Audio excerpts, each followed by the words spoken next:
ጤና ይስጥልን የተወደዳችሁ ተመልካቾቻችን እንደምን አላችሁ? አማራ ሚዲያ ኮርፖሬሽን ከአማራ ክልል አደጋ ስጋት ስራ አመራር ኮሚሽን ጋር በመተባበር ወደ እናንተ የሚያደርሰው መሰናዶ ተጀምሯል።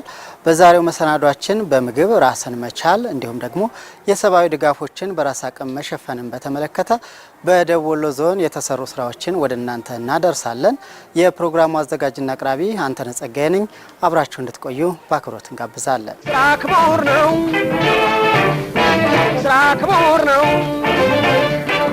በርካታ ሀገራት የዜጎቻቸውን ህልውናና የሀገርን ሉዓላዊነት ለማረጋገጥ ከሶስተኛ ወገን ድጋፍም ሆነ የምግብ እህል እርዳታን ላለመፈለግ በርካታ ጥረቶችን ሲያደርጉ ይስተዋላል። የዓለም የምግብና የእርሻ ድርጅት የምግብ ዋስትናን የማረጋገጥን ጉዳይ ሲገልጽ በአንዲት ሀገር የሚኖሩ ዜጎች ንቁና ጤናማ ሆነው ለመቆየት የሚያስችላቸው በቂ ንጹህና የተመጣጠነ የምግብ አማራጭን ለማግኘት የሚችሉበት የኢኮኖሚ አቅምና አቅርቦት ሊኖራቸው ይገባል ይላል። ይህንኑ ጽንሰ ሀሳብን በመውሰድ ሀገራችን ከውጭ እርዳታና ከምግብ እህል ጥገኝነት በመላቀቅ በራስ አቅም ሀገራዊ የምግብ ዋስትናን ለማረጋገጥ የምግብ ምርታማነትን በቴክኖሎጂና በመስኖ ለማሳደግ በምግብ ራስን የመቻል ንቅናቄን ሀገራዊ የህልውና አጀንዳ አድርጋ መስራት ከጀመረች ሰነባብታለች። የደቡብ ወሎ ዞን አደጋ ስጋት ስራ አመራር ተጠሪ ጽህፈት ቤት ኃላፊ ጀማል ሞላ ህብረተሰቡ ከተረጅነት አዙሪት እንዲወጣ በምግብ ራሱን እንዲችልና የሰብአዊ ድጋፍ ስራዎችን በራስ አቅም መሸፈን እንዲችል አገራዊ ንቅናቄ የሚመራበት የራሱ መርሆች አሉት ይላሉ። በዚህም የመንግስት መሪዎችና ባለሙያዎች በንቃት የሚሳተፉባቸው ዝርዝር ተግባራትንም ያነሳሉ። ራስን በምርት አምርቶ በምግብ የመቻል ጉዳይ የክብር ጉዳይ ነው፣ የሉዓላዊነት ጉዳይ ነው ብሎ ትልቅ ኢኒሼቲቭ ቀርጾ እየሰራ ያለበት ሁኔታ ነው ያለው ማለት ነው። ከዛ አኳያ ይሄንን ሂደት በተለይ ከውጭ የሚገቡ እርዳታዎችን ያው በቂም አይደለም አሁን ላይ ማለት ነው። ያው ትንሽ ነገር ሰርቶ አርሶ አደራችንን በቂ ምርት እንዳያመርት ያው ስንፍናን የሚያለማምር ተግባር ጋር ከመሆኑ ጋር ታይዞ በቂም አይደለም እየቀረበ ያለው ማለት ነው። ስለዚህ ይህን ሂደት በደንብ ታይቶና ተገምግሞ ራስን ለመቻል በቂ አቅሞች አሉን። በቂ የሚታረስ መሬት አለን፣ ሰፊ የሰው ጉልበት አለን። እንደዚሁም ደግሞ ይሄንን መሬትና ጉልበትን አገናኝተን ምናለማበት በቂ ውሃ አላት ኢትዮጵያ ማለት ነው። ከዚህ ጋር ታይዞ እንግዲህ ራስን መቻል የራሱ ፕሮግራሞች አሉት ማለት ፍኖተ ካርታ ተነድፎለታል። እንደ ሀገር ትልቅ አጀንዳ ነው። ስለዚህ ይሄን ለማሳካት ደግሞ 5 ፍኖተ ካርታዎች አሉት ማለት ነው። የመጀመሪያው ፍኖተ ካርታ መግባባት ነው።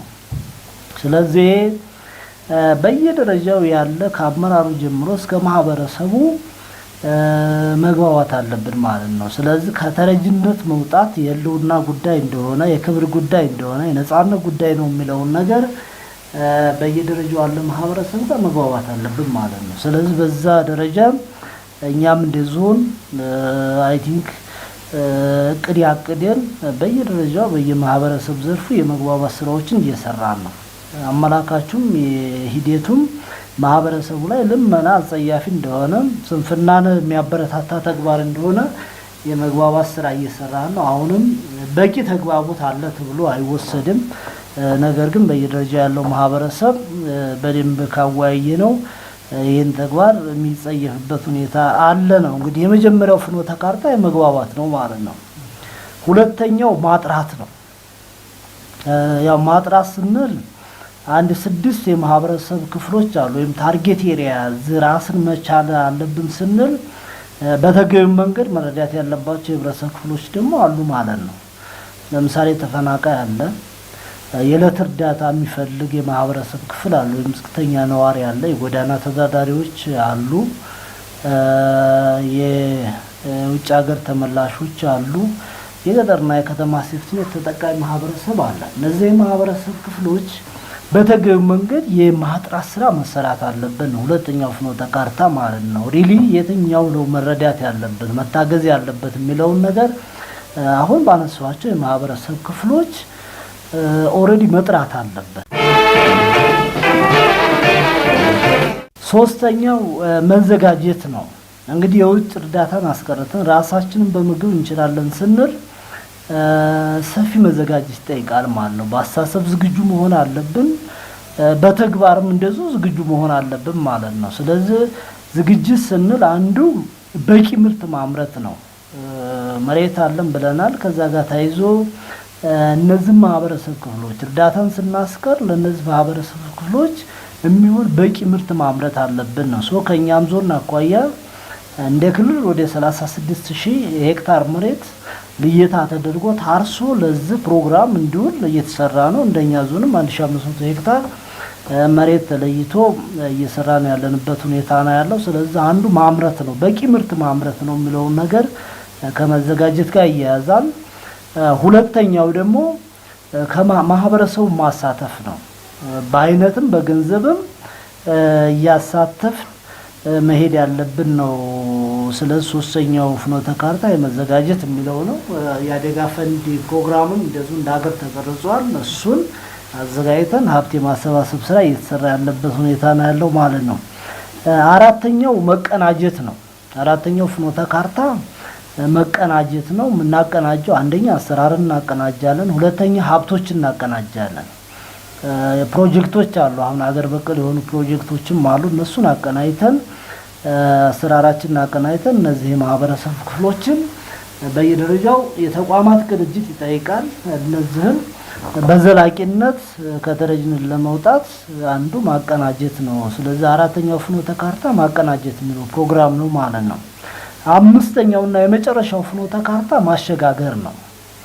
እንግዲህ በጣም ከበድ ያለ እንትን ነው። ከዚህ ጋር ታይዞ የምናሸጋግረው ምንድን ነው የሚለውን ነገር በደንብ ማየት ይጠይቃል። አንዱ ስርዓትን ነው የምናሸጋግረው። በተለይ የተረጅነት መንፈስን እንደ መንግስት ስርዓት እናሸጋግራለን ነው።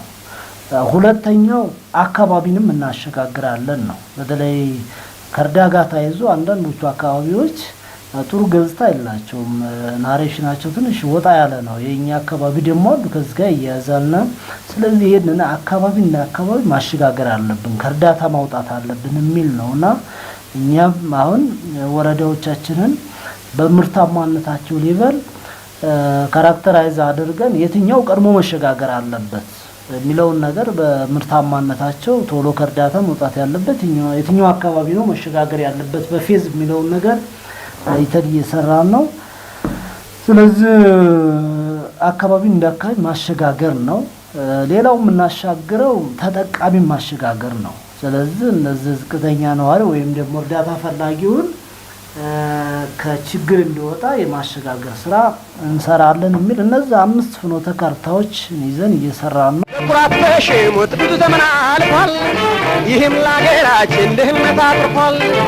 የንቅናቄውን ፍኖተ ካርታ ለማሳካት ደግሞ 5 ፓኬጆች ተዘጋጅተው እየተተገበሩ ይገኛሉ። አንዱ ፓኬጅ የአደጋ ምላሽ ፈንድ ፕሮግራም መቅረጽ ነው። እንደ ሀገር ተቀርጿል። በተለይ ባንኮችም ሌሎችም ከአገልግሎት አሰጣጥ ጋር ታይዞ በፐርሰንትም ጭምር ወደዚህ ፕሮግራም ሀብት ትራንስፈር ያደርጋሉ ማለት ነው። በየደረጃው እንደዚሁ የአደጋ ፈንድ እንዴት መመለስ አለብን የሚለው ነገር እንደ መንግስት ሀብት እየተሰበሰበ ያለበት ሁኔታ ነው ያለው አንዱ ፓኬጅ። ሁለተኛው ለቅጽበታዊ አደጋዎች ፈጣን ምላሽ መስጠት ነው። ስለዚህ የተፈጥሮም ተዘራሽም ክስተቶች ሊከሰቱ ይችላሉ። ለእነሱ ደግሞ የዕለት እርዳታ የሚያስፈልጋቸው ማህበረሰቦች እንደዚሁ መስጠት ነው። ሶስተኛው መጋዘን ያስፈልጋል ነው። ስለዚህ በየደረጃው ሀብት እንሰበስባለን፣ ክምችት ይኖራል።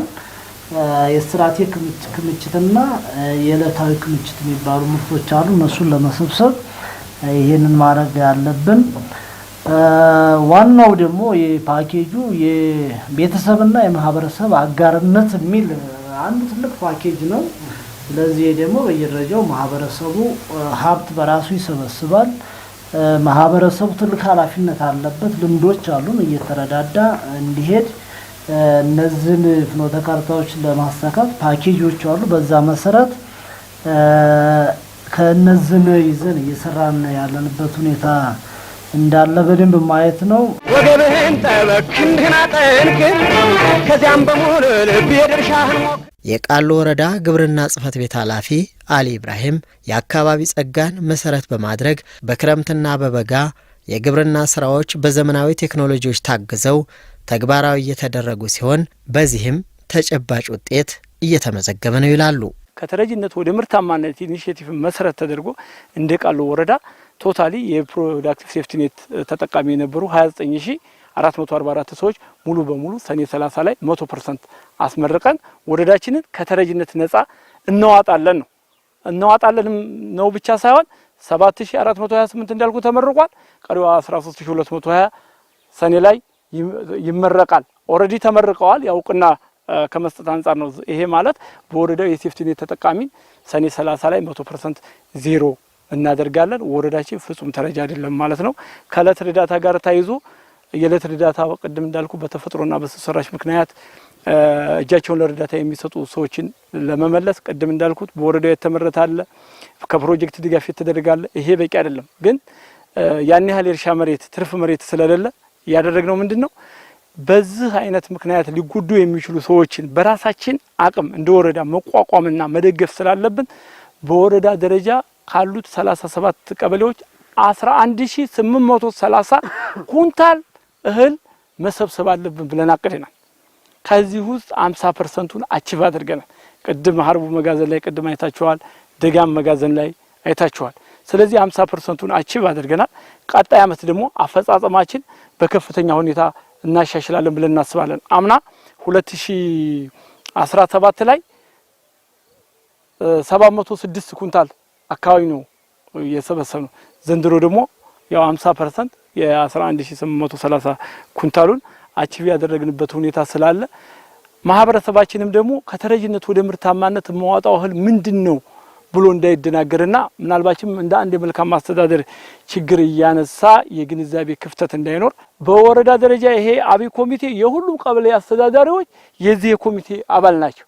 ግልጸኝነት እንዲኖር ሙያተኛ ደግሞ ግብርና ጽሕፈት ቤት፣ ትምህርት ጽሕፈት ቤት፣ ጤና ጽሕፈት ቤት፣ መሰረተ ልማት ጽሕፈት ቤት፣ ስራና ክህሎት ጽሕፈት ቤት እና ሌሎች ጽሕፈት ቤቶች ተደምሮ 12 ጽሕፈት ቤቶች የአብይ ኮሚቴው አካል ነው። የቴክኒካል ኮሚቴውም ከነሱ የወጡ ሰው ናቸው። የቅድመ ማስጠንቀቂያውን የግብርና ሰው አስተባባሪ ጸሐፊ ሆኖ እንደ ግብርና በዛ ልክ የሚመራ ነው። በቀበሌ ደረጃም እነዚህ መዋቅሮች አሉ። የመጀመሪያው ይሄን ነገር አቺቭ ለማድረግ መግባባት፣ የግንዛቤ ማስጨበጫ ስራ ማስጨበጥ መቻል አለበት። እርዳታ እስከመቼ ድረስ ነው?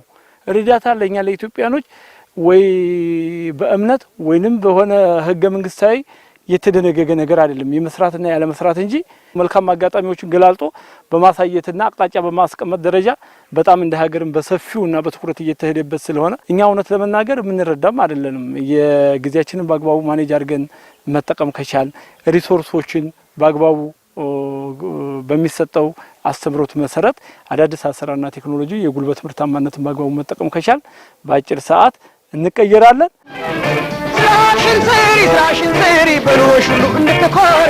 በምግብ ራስን መቻል የምግብ ዋስትናን ለማረጋገጥ ብቸኛው መፍትሄ ባለመሆኑ ምርትና ምርታማነትን ከማሳደግ በተጓዳኝ የድህነት ቅነሳ ፕሮግራሞችን መንደፍ፣ የመንግስትና የግል ኢንቨስትመንትን ማሳደግ፣ የገቢ ንግድን ማሳለጥና የአደጋ ጊዜ መጠባበቂያ ክምችትን ማሳደግ እንደሚገባ ዓለም አቀፉ የኢኮኖሚ ትብብርና ልማት ድርጅት መረጃ ያመላክታል። በደቡብ ወሎ ዞንም በተለያዩ አጋጣሚዎች የሚከሰትን ጉዳት ለመቀነስ የሚያስችል የሀብት ማሰባሰብ ስራ እየተከናወነ ይገኛል። ህብረተሰቡም ያለማንም አስገዳጅነት በንቃት እየተሳተፈ ነው። በዞኑ በቃሉ ወረዳ የሀርቡና ደጋና አካባቢ ነዋሪዎች የስራ እንቅስቃሴ ለዚህ ተግባር ዋና ምስክር ነው። አብረን ተደራጅተን እንድንሰራ በበጋ መስኖ በተለያዩ ገበሬውን የማነሳሳት አመርቂ ውጤት እያመጣ ነው።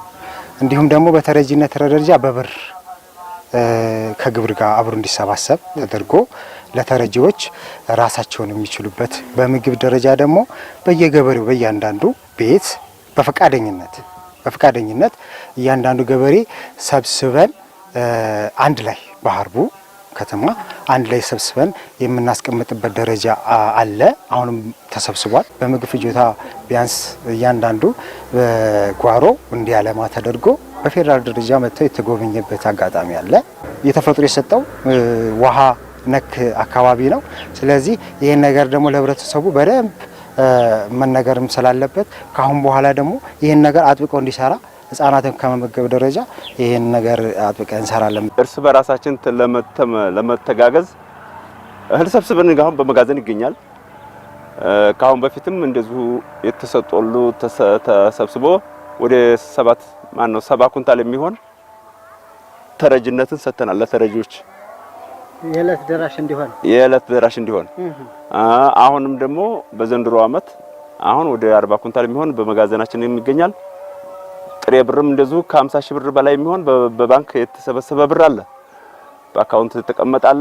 ያንን እነማናቸው በጣም ዝቅተኛ ኑሮ የሚኖሩ በሚለው በቀበሌ ደረጃ እየተገመገሙ የድሃዎችን እነሱን ለመርዳት ነው እና ከመንግስት ለመጠበቅ ሁልጊዜ ተረጅነት ከመንግስት ጥሩ አይደለም፣ ጠቅላ ስንፍናን ያመጣል በሚል ህዝባችን በዚህ ተወያይቶ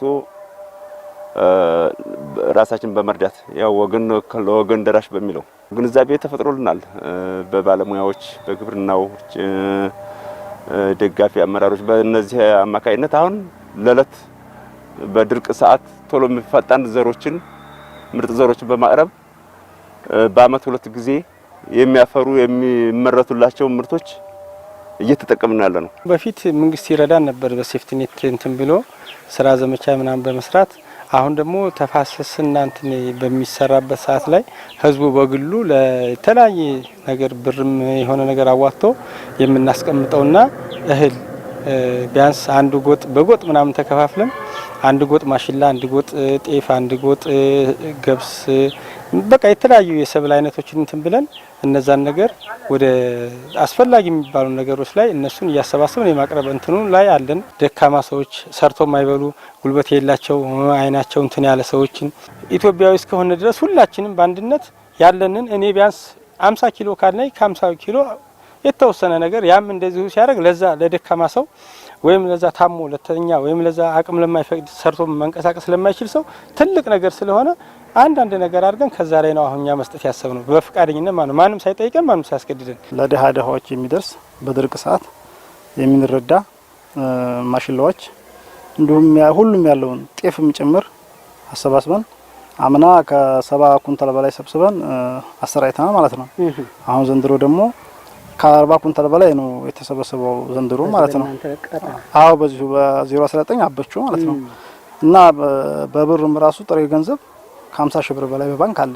ቃሉ ወረዳ ላይ በርከት ያሉ በተለይ ወደ 12 የሚሆኑ ቀበሌዎች ቆላማዎች ናቸው፣ በጣም ዝናብ አጠር ናቸው። እዛ አካባቢ በየአመቱ ድርቅ ይከሰታልና ያንን ድርቅ ከመከላከል አንጻር የሚሰሩ ስራዎች አሉ እንደ ተቋም። በተለይም ደግሞ በአጭር ጊዜ ሊደርሱ የሚችሉ የሰብል ዝርያዎችን አርሶ አደሩ እንዲጠቀም፣ የመስኖን ውሃ በአግባቡ እንዲጠቀም፣ ደጋፊ መስኖ እንዲጠቀም፣ በቁጠባዎችን እንዲጠቀም እንደዚህ በማድረግና ከእንስሳት እርባታውም ጋር ተያይዞ በተለይ እነዚህ አነስተኛ እንስሳቶችን በማርባት የከብት ቁጥሩን በመቀነስና የተሻሻሉ ዝርያዎችን እንዲያረባ በማድረግ እንዲህ አይነት ነገሮችን እንዲሰራ ጥረት ይደረጋል። ከዛም አለፍ ሲል ደግሞ እስከዛሬ ከክልልና ከፌዴራል ያው የዕለት እርዳታዎች ይመጡ ነበር። ስለዚህ የከፋ ድህነት ውስጥ ያሉትን በአግባቡ በየቀበሌው በመለየት በማስተቸት እነዛን ሰዎች በካሽም የምንሰጥበት ሁኔታ ነበረ።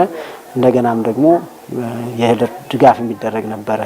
ካለፉት እንግዲህ 3 አመታት ጀምሮ ግን ራስን የመቻል ፕሮግራም እንግዲህ ተግባራዊ ከሆነ በኋላ በ2016 መጨረሻ አካባቢ ፕሮግራሙን እንደ ወረዳ የተጀመረበት ሁኔታ ነው ያለው። 2017 ላይ ሻል ያለ ነበረ። እድገት አሳይቶ ደግሞ 2018 ላይ የተሻለ እንግዲህ እንቅስቃሴ አድርገናል ማለት ነው። በገንዘብም በአይነትም እቅድ ያቅደን ህብረተሰቡንም እያሳተፍን ያለንበት ሁኔታ ነው ያለው። አይ ቲንክ ወደ 159 ሚሊዮን 600 ሺህ የሚሆን በገንዘብ አቅደናል። እስካሁን ባለው ወደ 84 ሚሊዮን የሚሆን ሀብት ሰብስበናል ከማህበረሰቡ ማለት ነው። በአይነትም እንደዚሁ ወደ 14 ሺህ ኩንታል ምርት ሰብስበናል ለዚህ ፕሮግራም የሚሆን። እርሻም ላይ በተለይ ከሶስተኛ ወገን ነጻ የሆኑ የወልና የጋራ መሬቶችን እንደዚሁ ማረስ ነው። ወደ 2609 የሚሆን ምርት ሰብስበናል። አምና ለማረስ ሙከራዎች አሉ። ስለዚህ እነዚህ ነገሮች በዛ አመት ደግሞ ሰፋ አድርገን አቅደን ህብረተሰቡን ማሳትፈን እየሰራን ያለንበት ሁኔታ ነው ያለው። እንግዲህ አፈጻጸሙ ይሄን ነው የሚመስለው። በቂ ሀብት አለ ተብሎ አይወሰድም። አሁን ላይ የአሰራር ችግሮች አሉ፣ እሱ መስተካከል አለበት። እህሎቹ እንዳይበላሹ የመጋዘን ንጽህና ጥንቃቄ እንደዚህ አሰራሩም ቢሆን ማናጅመንቱ ላይ ነፃ ሆኖ እንዲመራ አንዳንድ ችግሮች አሉ። እሱን እየገመገም እያስተካከል ማህበረሰቡን እያሳተፍን እየሄድን ያለንበት ሁኔታ ነው ያለው። ስራ ክቡር ነው።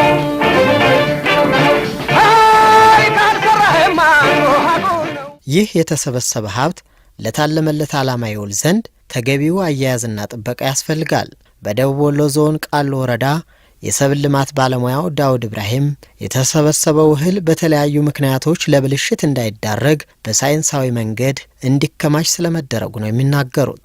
ማድረግ እየቻልን መሰብሰብ እየቻልን ማከማቸት እየቻልን በበሰበሰት እንዴ ሀገራችንን ሉዓላዊነት ከማታጣት እኛው ራሳችን ተብስበን በወቅቱ አቅደን በመፈጸም ፈጽመን አይደለም ኢትዮጵያ ለሌሎች ሀገሮች መርዳት የምንችልበት ፖቴንሻሉ ስላለን ማለት ነው። በዚህ መሰረት መስራት አለብን። ለአርሶ አደሮች ማስተላለፈው አርሶ አደሩ ካሁን በኋላ ሉዓላዊነታችንን ለማስጠበቅ ብቻ ሳይሆን እኛ እያንዳንዳችንን እኔ ላንተ አንተ ለሱ መታደግ ስለምንችል የሚፈጠረው የተፈጥሮ ክስተት ስለማይታወቅ እማን ላይ ችግር እንደሚፈጠም ስለማይታወቅ ይሄ ዕቁብ ወይም ቅሬ አይነት ነው። ምክንያቱም ችግር ሲያጋጥም አንዱ ይጠቀማል። ስለዚህ ይሄ ተውዬ በችግር መንግስትንም አጋጣይም መንግስትም ሌሎች ሀገሮችን እርዳታ አይጠይቅም። ክብሩ እንደተጠበቀ ብቻ ለመሆን ሳይሆን የኛም የምግብ ዋስትናችንን ማረጋገጫ መንገድ አንዱ ነው። ይሄ ማለት አሁን በደንብ ብንሰበስብ መጋዘን መሙላት እንችላለን። ይሄም መጋዘን ከሞላን ደግሞ አይደለም ለቃሉ ወረዳ ለዞኑ አልፈን ለክልሉ አይደለም አልፈንም ለሀገር ከዚያም ደግሞ መንግስት አስፈላጊ ነው ብሎ ላመነበት ሀገር ችግር ካጋጠመው ቢረዳ የተሻለ ነው። ምክንያቱም ሰው ካመረተ መተጋገዙ አይከፋምና ሰብአዊነትን ማስከበር ነው። ይሄን ስለዚህ አርሶ አደሩ ጠንቅቆ አውቆ ያ አሁን በዚህ አመት ያ አርሶ አደሩ ያልደገፈ አርሶ አደር ለሚቀጥለው አመት በዚህ ቁጭት ለሚቀጥለው አሁን ከሰጡት በላይ በየቀበሌ ማዕከሉ ሰብስቦ አርሶ አደሩ በጣም የራሱንም ቤተሰብ መርዳት ትልቅ ነገር ነውና ይሄን እንዲጋፍ ደግሞ የተሻለ እንዲሆን ለኛ ለተለያየ ነገር እኮ እንጠቀመዋለን። ሲቆይ እኮ እንዴ ወዲያው እኮ በፊክስ ባግ ታሸገ ማለት እኮ ዘርም ይሆናል እኮ የዘር ጥረትም ላለ በዚህ አመት ሊዘራ ይችላል። ዘርም ጥረት ታጋጠመንና ስለዚህ አርሶ አደሩ ከመቼውም በላይ አውቆ ጠንቅቆ ይሄንን ነገር እኛ መንግስትም ግፊት አድርጎበት መፈጸም አለበት። ተፈጽሞ ደግሞ ቶሎ ወዲያውኑ እየገባ እያለ መታከም አለበት። ተታከመ ደግሞ እተባለበት ቦታ በተባለበት ጊዜ ለተባለው ተጎጅ ማድረስ ይቻላል። 3 ጊዜ አንዱ ፊክስ ባግ ይታሸጋል። ወረዳው ለዚህ ያለውን ቅድሚያ ሰጥቶ አንድ ፊክስ ባግ 225 ብር በመግዛት ሩብ በነቀዝ እንዳይበላ አክሞ አስቀምጧል። ከዛ በኋላም ደግሞ ይሄንን እንደምታየው እዚህ መጋዘን ላይ 888 ኩንታል ሲሆን 701 ኩንታል ደግሞ በደጋም መጋዘን ሙሉ በሙሉ 100% የታከመ ነው። 1589 ኩንታል እህል ታሽጓል። እዚህና ደጋን መጋዘን በሁለት መጋዘን ነው። የገጠር ቀበሌዎቻችን 35 የገጠር ቀበሌዎች አሉን። የከተማ ደግሞ 5 ቀበሌዎች ስላሉን ከነዛ ከቀበሌዎች የተሰበሰበው አብዛኛው ብር ምክንያቱም የእርሻ መሬት የላቸውም። ከዛሬ በኋላ ሰው ትልቅነቱ በስራው ነው እንጂ አይደል በክብደቱ።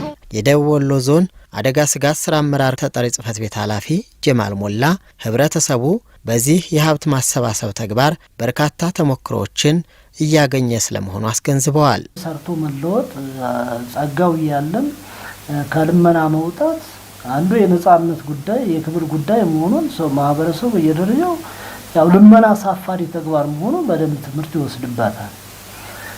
ሁለተኛው ደግሞ በውስጥ አቅም መረዳዳትን መተጋገዝን ደግሞ ባህሉም ስለሆነ ይሄን ሴት ደግሞ ማስፋት እንዳለበት ማህበረሰቡ ትምህርት ይወስድበታል ማለት ነው። ስለዚህ በቂ አቅም እንዳለን የውስጥ አቅማችንን ከተጠቀም አይ ቲንክ መለወጥ እንደምንችል ማህበረሰቡ ትምህርት እየወሰደ ያለበት ሁኔታ ነው ያለው። የውጭ እርዳታ ጥገኛ መሆን ደግሞ ያው ስነ ልቦናህን የስነ ልቦና ውድቀት እንደሚያመጣ እና ሌሎች ተያያዥ የሆኑ የፖለቲካ አንድምታዎች እንዳሉት በደንብ ማህበረሰቡ ማወቅ አለበት። ትምህርት ይወስዳል ብለን ነው እኛም የምንጠብቀው።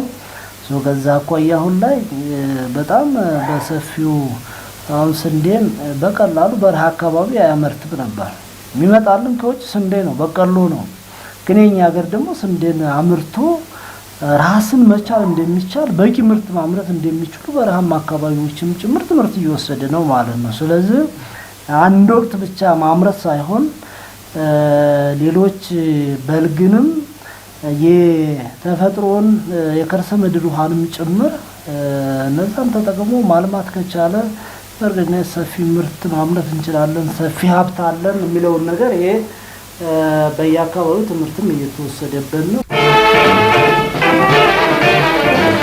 በምግብ ራስን የመቻል ንቅናቄው የአጭርና የረዥም ጊዜ ግቦችን በመሰነቅ በተለያዩ የማስፈጸሚያ ስልቶች እየተተገበረ ይገኛል። በቀጣይም ተግባሩን አጠናክሮ ለማስቀጠልና የተሻለ ለመፈጸም በእቅድ እየተመራ እንደሚገኝ አቶ ጀማል አንስተዋል። ሁለት እንትኖች አሉ። አንዱ ለስትራቴጂ ክምችት የሚሆን ሀብት መያዝ አለብን ነው።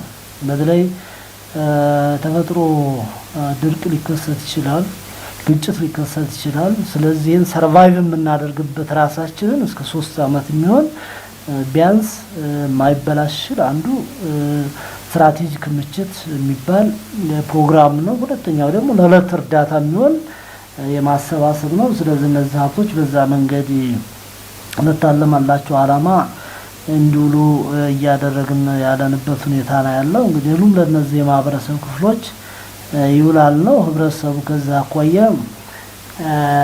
ጥሩ ልምምድ አለ። በተለይ እንደኛ ዞን እንደኛ ክልልም ማህበረሰቡ የመረዳዳት ሴት አለው። አብሮ የመቻቻል ያለውን በጋራ የመጠቀም ባህሉም ከዚህ በፊት ስለነበረ ይሄን በደንብ ከሰራንበት አይ ቲንክ ሰው ያለውን ለመስጠት ወደ ኋላ አይልም፣ ለማገዝ ወደ ኋላ አይልም። እነዚህ ነገሮች ይዘን እንደ መንግስት ከላይ እስከ ታች ተሰራን በእርግጠኝነት የሴፍቲኔት ፕሮግራም ሌሎችም የውጭ ሀብቶችን ከዛ ጥገኛ ሆነን ራሳችንን አይ ቲንክ እስከ ቀጣይ ጠር ነው እንግዲህ ከቀጣይ ጠር በቂ ቅድመ ዝግጅት አድርገን እንደ ሀገር ሁሉም ክልሎች ናቸው ባይዙ አማራ ክልል ብቻ አይደለም እንደ ሀገር የሚታወጅበት ሁኔታ ነው ያለውና ድንጋዩን ጅምር ስራዎች አሉ። ግን ከጅምር ስራ ባለፈ ደግሞ በቂ ሀብት ይዞ በቂ አሰስብ ስራ ሰርቶ ይህን ፕሮግራም የማሳካት ጉዳይ ያው የህልውና ጉዳይ ነው ብሎ መንግስትም ባንክሮ ይዞ እየሰራ ያለበት ሁኔታ ነው ያለው። ይሄን ለማሳካት በየደረጃው አስተባባሪ ኮሚቴ አለ፣ የቴክኒክ ኮሚቴ አለ፣ የሀብት አሰባሳቢ አለ፣ የምልመላና መረጣ የቅሬታ ኮሚቴ የሚሉ እስከታች እስከ ቀበሌ እስከታች ነው መዋቅራችን ድረስ ያለበት ሁኔታ ነው ያለው። እንግዲህ ነፃ ራሳችንን እንችለናል ብሎ ሽግግር ለማድረግ ዝም ብሎ ሽግግር አይደረግም። ቅድም ባልኩ ፍኖተ ካርታዎች መሰረት ቫልዩ ተሰጥቶት የራሳቸው ውጤት አላቸው። ከመግባባት ጀምሮ እስከ ማሸጋገር ድረስ ውጤት አላቸው። በዛ መሰረት እስከ ታች እስከ ማህበረሰቡ ተወርዶ በየደረጃው ያለ አካል አረጋግጦት ቢያንስ 80 እና ከዛ በላይ ውጤት ካመጣህ ኦሬዲ ተሸጋገራለህ። እንደ ሀገር እንደ አካባቢ ማለት እንደ ግለሰብ ሽግግር ይኖራል ማለት ነው። እኛ ዞን በተለይ ሀርቦ አካባቢ ቃሉ አካባቢ ሳምፕል ተወስዶ ሱፐርቪዥን ስራ ተሰርቷል። ማህበረሰቡ አዌር ነው ወይ በዚህ ጉዳይ ላይ የሚለውን ነገር ማለት ነው ቼክ የማድረግ ስራ ተሰርቷል።